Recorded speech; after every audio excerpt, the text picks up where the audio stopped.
Bendiciones a todos mis hermanos. Bueno, aquí les presento el resumen de la clase que tuvimos el domingo 25 de junio. Y sí, básicamente fue un intensivo aproximadamente de 4 horas, donde estuvimos hablando sobre el Antiguo Testamento, desde Génesis hasta Malaquías. Sí, básicamente fue un resumen que hicimos, todos los libros que componen el Antiguo Testamento. Y aquí, bueno, en unos minutos vamos a resumir básicamente esa clase que dimos el 25 de junio.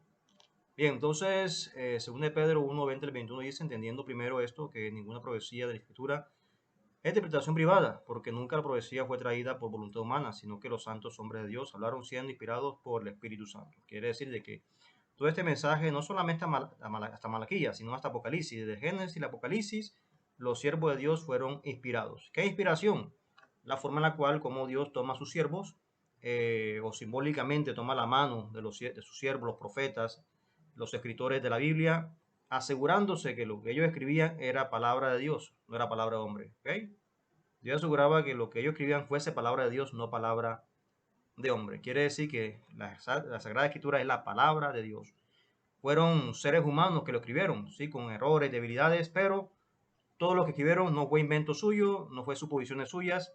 El mismo Dios lo inspiró y es palabra de Dios. ¿Okay? Es lo que nos dice Pedro. En el Antiguo Testamento los profetas no hablaban de acuerdo a sus pensamientos o a la interpretación geopolítica de su tiempo, sino que hablaban de acuerdo a lo que Dios le revelaba. De esta forma decían, así dice el Señor. ¿Okay?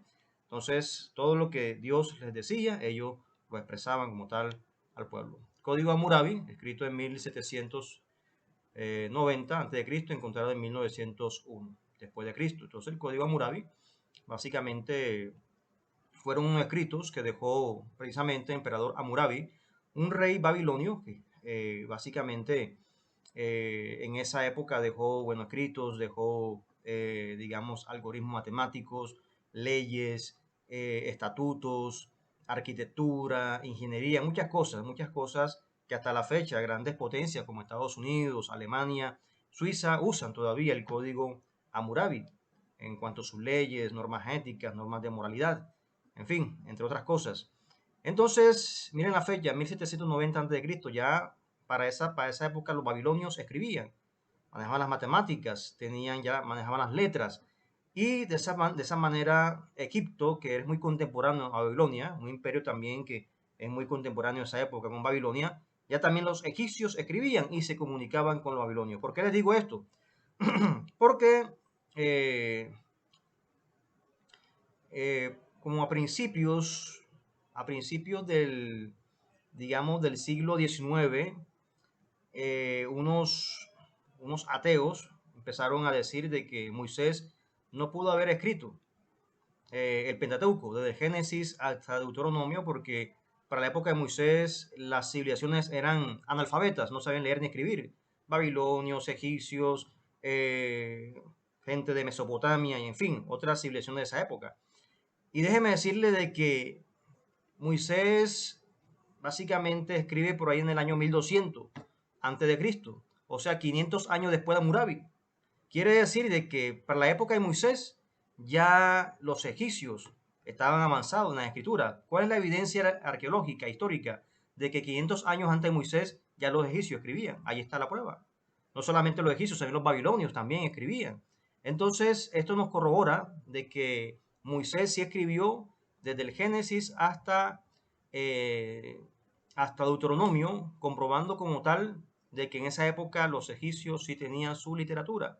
Y ahí está la prueba fidedigna, arqueológica, de que ya ellos escribían. Entonces, siempre el código Hammurabi me gusta como ejemplo, porque ya es una forma en la cual, como los egipcios ya tenían su literatura, básicamente en esa época. 500 años antes de Moisés, ya los egipcios, los babilonios, escribían. Y una gran mentira decir de que Moisés no había escrito el Pentateuco, la Torá, porque eran alfabetas, no sabían leer ni escribir. Los egipcios, babilonios escribieron más adelante en el año 900 antes de Cristo, cuando ya 500 años antes, 1790, ya escribían. Entonces, eso obviamente, derrumba digamos, esas hipótesis o esas tesis, digámoslo así, que plantean estos ateos diciendo que Moisés era analfabeta, ¿verdad? Ningún analfabeta. ¿Cómo será que era el nieto adoptivo de Faraón? Imagínense. Entonces, toda la educación que recibió Moisés. Y aquí se comprueba que Moisés escribió el Pentateuco, desde el Génesis hasta Deuteronomio. Bien, Génesis, en hebreo, Bereshit, en el principio, griego, Génesis, Génesis, origen, la creación. Dios hizo el mundo de la nada. Cuando quiere decir que Dios hizo el mundo de la nada, quiere decir que era sin materiales preexistentes, ¿ok? Entonces quiere decir de que de su corazón, él ya tenía la perspectiva, el propósito y la convicción de hacer la humanidad. Entonces, cuando se dice la nada, es sin materiales preexistentes. De modo que lo que vemos fue hecho lo que no se veía. Hebreos 11.3, ¿verdad? Por la fe entendemos haber sido constituido el universo por la palabra de Dios, de modo que lo que vemos fue hecho de lo que no se veía.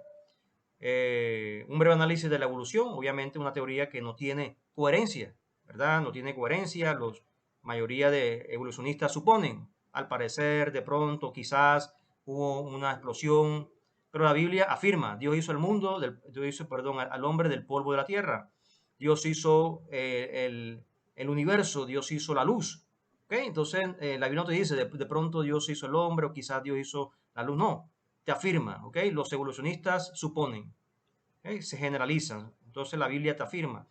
Y vemos los 6 días de la creación, el séptimo día Shabbat. Entonces, los primeros 3 días Dios crea y hace, y los últimos 4 días Dios forma y modela. Y es lo que hace en la salvación del hombre. Cuando el hombre es salvo por Cristo Jesús, Dios crea en él, ¿verdad? Esa vida, esa fortaleza, hace de él un nuevo hombre, forma un nuevo carácter y lo modela conforme a la imagen de Cristo. Entonces, los días de la creación se ven reflejados en la salvación, en la nueva criatura, la persona que acepta a Jesús de corazón. Génesis 1.28, y los bendijo Dios y les dijo, fructificad y multiplicaos, llenad la tierra y sojuzgadla, y llenad los peces del mar, en las aves de los cielos y en todas las bestias que se mueven sobre la tierra. Entonces, lo que Dios le delegó al hombre, llenar la tierra. Y vivió Adán 130 años y engendró un hijo, y llamó su nombre Set, que a través de Set viene la descendencia de nuestro Señor Jesucristo. El arca de Noé, todos conocemos, ¿verdad? La historia. Y sí, está la evidencia arqueológica del arca de Noé en el monte Ararat. Ahí la vemos, 150 metros de largo por 70 de ancho. Ahí está obviamente petrificada. Y hay una vista satelital del arca de Noé. Entonces, una prueba fidedigna, arqueológica e histórica de que sí existió el arca de Noé. La torre de Babel, ¿verdad? Los hombres empezaron a crear una torre para ganar reconocimiento, pero Dios los confundió, obviamente. Entonces, Babel significa confusión. Entonces, el problema no era la torre, el problema era la intención de construir una torre. ¿Okay? No consultaron con Dios, querían ser mejores y Dios tuvo que confundirlos, de vienen todos los idiomas, las lenguas en el mundo entero. Y aquí es la distribución de los hijos de Noé. Jafet fueron para el norte, que son los europeos, Sem son los semitas, los judíos, árabes, y Can, todo lo que es los cananeos y el continente africano. Entonces son los descendientes de los hijos de Noé. Los escritos Nusis, también así algo similar al de Hammurabi, nos está narrando, nos está mostrando básicamente todo lo que envuelve la historia de los patriarcas, Abraham, Isaac y Jacob. O sea, no solamente la Biblia te habla de Abraham, Isaac y Jacob, los escritos Nusis también te hablan de Abraham, Isaac y Jacob. O sea, otras fuentes aparte de la Biblia te comprueban de que estos patriarcas sí existieron. Bueno, aquí vemos la ruta que tomó Abraham de Ur de los Caldeos, ¿verdad? Pasa pasa el río Éufrates, ahí le dicen a Abraham el Ibri. Entonces, Ibri quiere decir que viene de lejos. Y de ahí viene la etimología de la palabra hebreo. Abraham el hebreo, ¿ok? Más adelante baja Siquem, llega a Egipto y muere en Hebrón. Entonces, toda la ruta que recorre Abraham, el pacto, cuando Dios hace el pacto con Abraham, mata a los animales, y Abraham tiene un sueño profundo y pasa una antorcha y una hornilla humeando. O sea, la antorcha, la luz es Cristo, ¿verdad? Ya una tipología de Cristo, y la hornilla humeando la presencia del Espíritu Santo, ¿verdad? Entonces, lo vemos allí. Dios hace el pacto con Abraham en ese momento. Iba a sacrificar a su hijo Isaac, y le fue contado por fe, ¿verdad? Por justicia. Entonces, la fe de Abraham, ahí donde Abraham, su fe le fue contada por justicia. Más adelante, los nietos de Abraham, que es Jacob y Esaú. Esaú vende su primogenitura por un plato de lentejas, vende sus principios. Y de esa forma, una enseñanza para nosotros, no vender los principios, ¿verdad? Seguir adelante lo que Dios nos ha delegado y no vender nuestros principios. Más adelante, cuando Jacob es vendido por sus hermanos, sabemos que José vendido por sus hermanos, los hijos de Jacob, ¿verdad? José también hijo de Jacob, pero José gobernador de Egipto y perdona a sus hermanos, ¿verdad? Entonces, cuando José les dice, el mal que ustedes empezaron a hacerme, Dios le encaminó para alimentar a muchas naciones en la tierra. ¿verdad? Entonces hubo una hambruna en toda la tierra, pero Josué fue el instrumento de Dios para calmar esa hambre, porque todos recurrían a Egipto para comprar y poder comer, sustentar esa idea de José. En los tiempos de abundancia, mandó al rey Faraón decirle que guarden el grano, guarden todo, porque vendrán 7 años también de escasez. Y José fue instrumento de Dios para alimentar a muchas familias de la tierra en esa época. Jacob bendice a Efraín y a Manasés en las manos cruzadas, ¿verdad? Cuando José le dice, padre, ¿por qué cruzas las manos? Debe ser tu mano derecha sobre Efraín, tu mano izquierda sobre Manasés. Entonces Jacob le dice, no te preocupes, que el menor será más fuerte que el mayor, pero también de Manasés habrá una gran nación y también Efraín será una gran nación. Entonces hay una profecía allí Jacob sobre los dos hijos de José que los adopta espiritualmente porque ya van a ser parte de las tribus de Israel. Entonces vemos aquí los 12 hijos de Israel, ¿verdad? De Jacob. Y de esa manera ya aquí quedan las 12 tribus, Rubén, Zabulón, Gad, Manasés, Simeón, Isaacar, Aser, Efraín, Judá, Dan, Neftalí, Benjamín. La tribu de Leví no recibió territorio, pues se dedicó al sacerdocio por mandamiento divino. Quiere decir que Manasés y Efraín reemplazan a Leví y a José, ¿ok? Reemplazan básicamente a estos también hijos de Jacob. Eso, entonces vemos todo el recorrido que hicieron los judíos desde Egipto, pasan el Mar Rojo, llegan al monte Sinaí. Aquí pasan 2 años, ahí reciben las leyes, todo lo que Dios, las medidas, cómo iba a ser el tabernáculo de reunión. Y después de allí, después de 2 años, hasta la tierra prometida. 40 años divagaron por el desierto por su rebeldía. Pero sin embargo, entró la descendencia, los descendientes, digamos que, o perdón, la generación que tenía menos de 20 años entraron a la tierra prometida. Los que tenían más de 20 años no pudieron entrar a la tierra prometida. Moisés con las leyes, las tablas de la ley, ¿verdad? Rompe las tablas porque el pueblo entró en paganismo, pero más adelante Moisés nuevamente las escribe. Aquí vemos el tabernáculo de reunión con sus atrios. En el día está la nube, la Shekinah de Jehová, y en la noche fuego, ¿verdad? Para guiarlos en el desierto. Y estos son todos los implementos que había en el tabernáculo de reunión, ¿verdad? La menorá, la mesa del pan de prohibición, el altar del incienso, el arca del pacto y el sacerdote, ¿ok? Solamente los hijos de Coat eran los encargados de revisar, cuidar todos los implementos del lugar santísimo, lugar santo, ¿ok? Eran levitas, pero no todos los levitas podían entrar allí, solamente los hijos de Coat, ¿okay? Encargados para cuidar todo lo relacionado con los implementos del tabernáculo. Levíticos, él llamó, o sea, todo lo que se hacía en Levítico, todos los días había sacrificio, ¿verdad? En esta época, cuando se escribe Levíticos, sacrificio por holocausto, sacrificio de paz, ofrendas por el pecado, ofrendas de regresiones y ofrendas de harina. Y bien, cuando el fuego de Dios enciende el tabernáculo, porque el altar de bronce de los sacrificios, ese fuego no podía ser fuego humano, tiene que ser fuego de Dios. El mismo Dios enciende el fuego del altar del sacrificio, altar de los números en el desierto. Bueno, cuando Moisés envía a los espías, solamente Josué y Caleb le dice de que la tierra sí es peligrosa, pero tenían fe que iba a comer como pan a esas naciones. Los demás espías no tuvieron fe y fueron destruidos en el desierto. Entonces, ahí cuando Moisés manda a los espías. La rebelión de Coré, que se levantar contra el ministerio de Moisés y de Aarón, y fueron tragados por la tierra. No se sometieron a las autoridades que Dios había puesto allí en Israel. ¿Ok? Entonces, la importancia de respetar las autoridades y la vara de Aarón florece. Entonces, Israel toma conciencia de lo que pasó en la rebelión de Coré, ¿verdad? Entonces, ahí Aarón y Moisés les dice, bueno, entonces la vara que florezca ahí en el tabernáculo, cada tribu pondrá una vara, 12 varas, y al día siguiente la vara que florezca, ese será el liderazgo que hay que someterse. Y floreció la vara de Aarón, ¿verdad? Entonces, ya allí el pueblo tiene que tomar conciencia que debe respetar a los líderes, que es Moisés y Aarón. Entonces, es una enseñanza, mis hermanos, a que debemos someternos, ¿verdad? A los líderes espirituales, a los pastores, hay que respetarlos, ¿verdad? De esa manera no levantarse contra ellos. Y de esa manera Dios ha puesto a sus líderes allí para guiar a la grey, guiar prácticamente al rebaño. Lamentablemente Moisés más adelante le golpea la peña, no le habla, y eso le costó también la entrada a la tierra prometida. La serpiente de bronce también, entonces tipología de Cristo. Así como Moisés levantó la serpiente del desierto, es necesario que el Hijo del Hombre sea levantado, lo dijo nuestro Señor Jesucristo. Y las ciudades de refugio, que eran distribuidas en diferentes territorios de Israel, por todo eran 6, y vivían solamente allí levitas. Número 32, la media tribu de Manasés. Entonces la vemos acá, digamos al oriente del río Jordán, que básicamente ellos se dividieron. Son una media tribu de Manasés tomó la parte de Amón, los campos de Moab, y media tribu de Manasés tomó el occidente del río Jordán. Entonces fue una división que hubo, mientras la media tribu de Manasés se quedó con los rubenitas, los gaditas, esta otra tribu de Manasés se quedó acá con las demás tribus del pueblo de Israel. Entonces, por eso se llama la media tribu de Manasés. Deuteronomio, estas son las palabras, y ahí nos narra básicamente ya la vida de Moisés y a sus últimos días, cuando mira la tierra prometida de lejos, no puede entrar. ¿Ok? Solamente Dios le permite mirar la tierra prometida, si no, solamente no podía entrar, porque no glorificó a Dios en el desierto.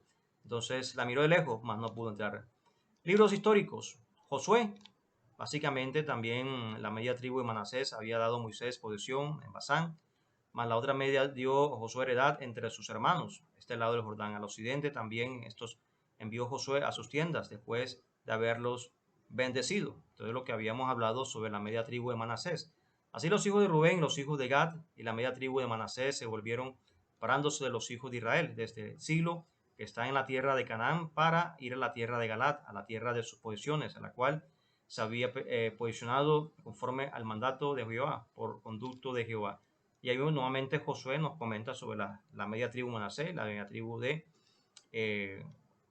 la media tribu Manasés, básicamente. Entonces, ahí lo hemos condensado. Los jueces, todo lo que vivieron Israel, pecaban, se arrepentían, pecaban, Dios tuvo que enviar jueces. Cada quien hacía lo que se da la gana, así termina el libro de jueces. No había rey. Ruth, la moabita, entonces, que es básicamente descendiente. Ya David desciende de Ruth, y nuestro Señor Jesucristo también tiene la descendencia de Ruth, la moabita. ¿Ok?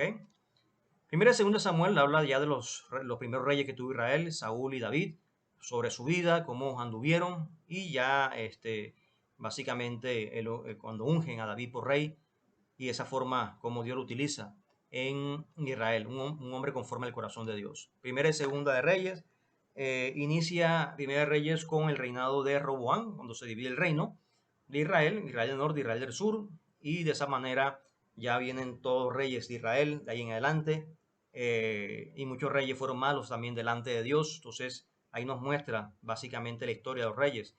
Y Primera y Segunda Crónica se escribe después del exilio babilónico, ya un recuento de la vida de todos los reyes, ¿verdad? Una forma que las nuevas generaciones de los judíos que venían de Babilonia aprendiesen, sean conscientes de que la idolatría es mala. Y eso fue lo que destruyó a los reyes de Israel, cuando vemos la historia primera y segunda de Reyes como tal.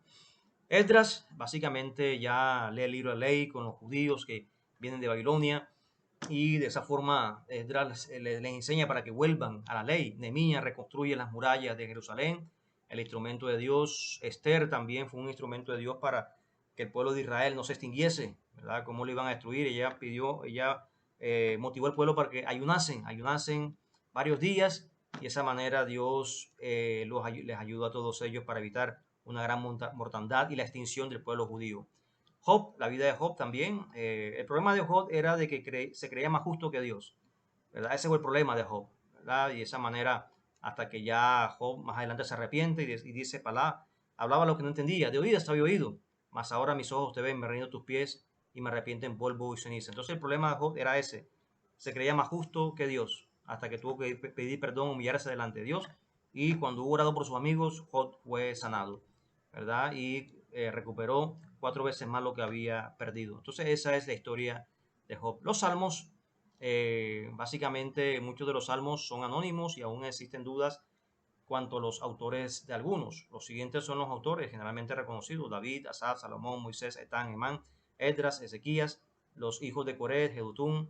Entre todos ellos, el autor que aparece con más prolífero es David. O sea, no todos los salmos son de David, hay salmos también de otros autores.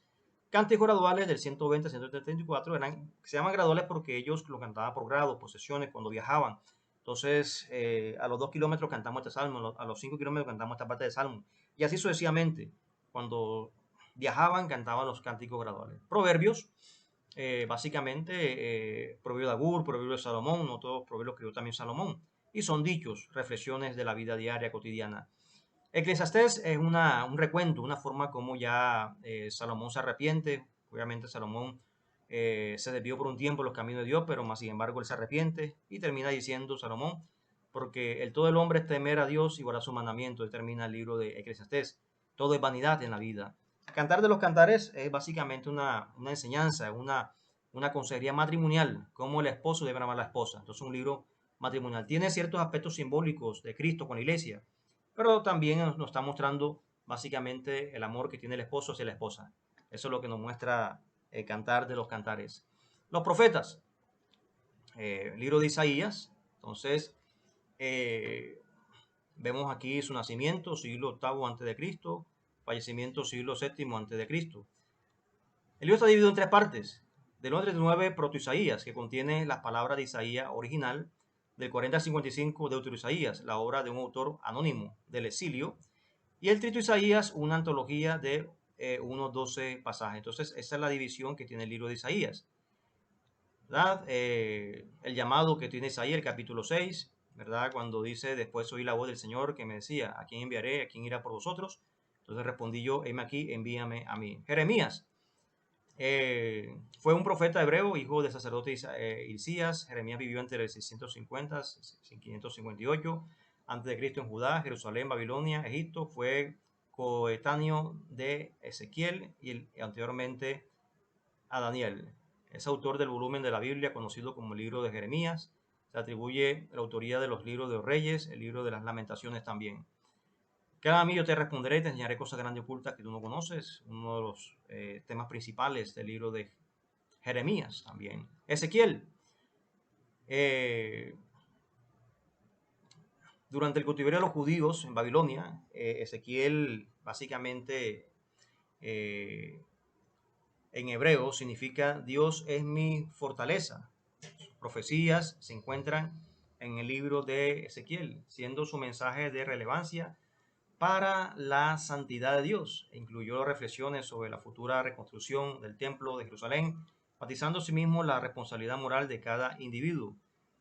Y les di mis estatutos y les hice conocer mis decretos, por los cuales el hombre que los cumpla vivirá. Ezequiel 20:11. Daniel, profeta y autor protagonista principal del libro de Daniel. Este se haya incluido tanto en la Tanakh como en la Biblia cristiana. El nombre consta de dos partes. El primer segmento proviene del verbo juzgar, contener o alegrar, y la disposición final es el abreviatura de Elohim, Dios, divinidad. Por lo tanto, Daniel suele traducirse como Dios es mi juez o juicio de Dios. Dios es el defensor de mi derecho. A estos cuatro muchachos Dios les dio conocimiento, inteligencia en todas las letras y ciencias, y Daniel tuvo entendimiento en toda visión y sueños. ¿Okay? Oseas. Básicamente, el profeta Oseas, en los tiempos de Amós y los tiempos de Miqueas, su ministerio profético que duró unos 60 años, es de la más larga duración de todos los profetas. Los acontecimientos históricos referidos en el libro de Oseas abarca un periodo de 70 años, desde 785 hasta el cautiverio de las 10 tribus. Mi pueblo fue destruido porque le faltó conocimiento. Por cuanto desechaste el conocimiento, yo te echaré del sacerdocio, y porque olvidaste la ley de tu Dios, también yo me olvidaré de tus hijos. Joel. Básicamente, lo que motivó la profecía de Joel fue una plaga de langostas que devastó la tierra, destruyendo cosechas y trayendo una gran hambruna. El profeta ve en esa calamidad un severo juicio del Señor y una aplicación profética sobre el final de los tiempos. Como muchos de los demás profetas, Joel predice el futuro a luz de los hechos del presente, considerando estos como un tipo de lo que en el futuro va a acontecer.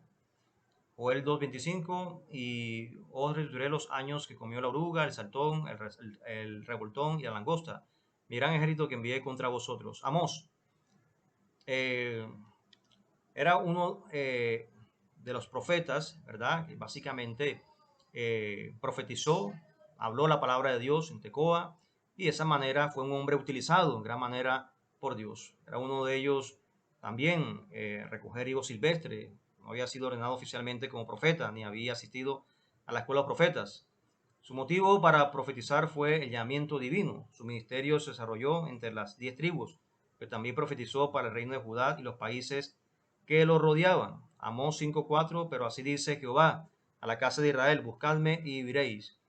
Amós 9:14, y traeré el cautiverio a mi pueblo Israel, y edificarán ellos las ciudades asoladas, y las habitarán, plantarán viñas, y beberán del vino de ellas, serán huertos y comerán el fruto de ellos, pues los plantaré sobre su tierra, y nunca más serán arrancados de su tierra, que yo les di, ha dicho Jehová tu Dios. Abdías. Los versículos 10 al 14 indican que este libro se escribió después de la destrucción de Jerusalén. El tema de este libro puede verse claramente en una primera lectura del libro, el pecado de Edom, que consiste en la violencia que desató contra Judá, recibiendo como castigo su extinción como nación. Los idumeos eran descendientes de Saúl, mientras que los israelitas lo eran de Jacob. Entonces es lo que nos habla el libro de Abdías, básicamente. También el antagonismo se originó en el seno de la familia y continuó cuando los descendientes de Saúl y Jacob se convirtieron en dos naciones. Los idumeos eran un pueblo orgulloso, que con amargura y resentimiento siempre buscaban la oportunidad de perjudicar a los descendientes de Jacob. Y Edom estaba en una guerra constante. Entonces ya Abdías profetiza la destrucción de los edomitas, descendientes de Esaú. Jonás, bueno, es un libro muy conocido y básicamente Jonás nos narra la vida de este profeta que no quería predicar a los ninivitas, sin embargo Dios les tiene que predicar a los ninivitas, ¿verdad? Entonces fue la misión que Dios le encomendó a Jonás y es lo que Dios nos manda en estos tiempos, predicarle al pecador, ¿verdad? Así no querramos, pero hay que predicarle a ellos, a personas que hacen maldades, pero Dios nos manda a predicarle. Es básicamente la historia de Jonás. Miqueas, básicamente el libro de Miqueas nos muestra cómo Jerusalén mataba a los profetas, ¿verdad? Pero básicamente la situación que era muy difícil, normalmente eran enviados por el Señor desde regiones montañosas y aldeas campesinas. Miqueas profetizó durante los reinados de Pecaía, Peca y Oseas. Entonces era un tiempo difícil y es lo que profetiza como tal Miqueas. Nahum, el libro de Nahum pertenece a los libros de los profetas menores del Antiguo Testamento. Nahum profetizó hacia el año 626 a.C. Los sirios iban perdiendo su dominio sobre los pueblos que esclavizaban y que los odiaban profundamente. Uno de estos pueblos eran los judíos. Los poemas de Nahum reflejan el corazón de un patriota que cree, que Dios gobierna la historia de los pueblos. Se preocupa que se le reconozca solo a él como Dios en todo lo que sucede en la naturaleza y en su fidelidad a sus amigos. Habacuc, entonces Habacuc también es un libro muy reconocido y Habacuc le hace muchas preguntas a Dios. ¿Por qué hay tanta maldad, tantas inseguridades? ¿Verdad? Y de esa forma Dios le responde a Habacuc y dice, aquel el justo por su fe vivirá. Aquel que se mantenga justo delante de Dios vivirá. Entonces Habacuc ya termina diciendo las alabanzas, aunque la higuera no florezca, en la vida haya frutos, aunque falte el oro de producto, con todo deshacer en Jehová y se gozará el Dios de su salvación. Entonces es la vida de Habacuc.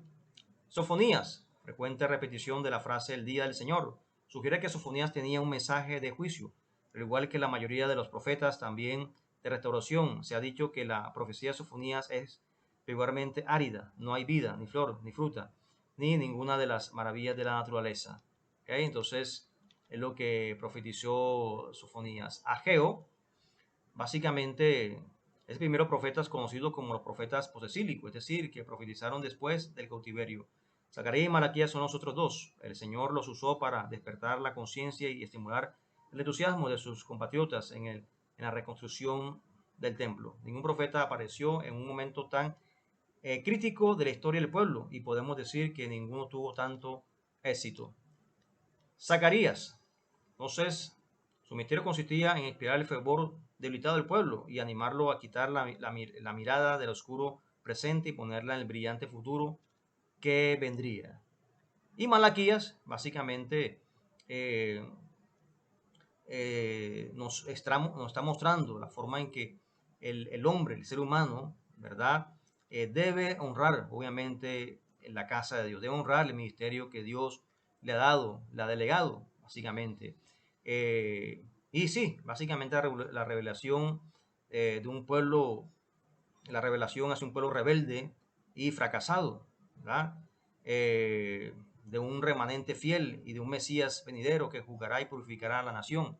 Entonces es básicamente el resumen que dice aquí profeta Malaquías y de esa manera como Dios quería que el pueblo estuviese de esa manera santificado delante de él.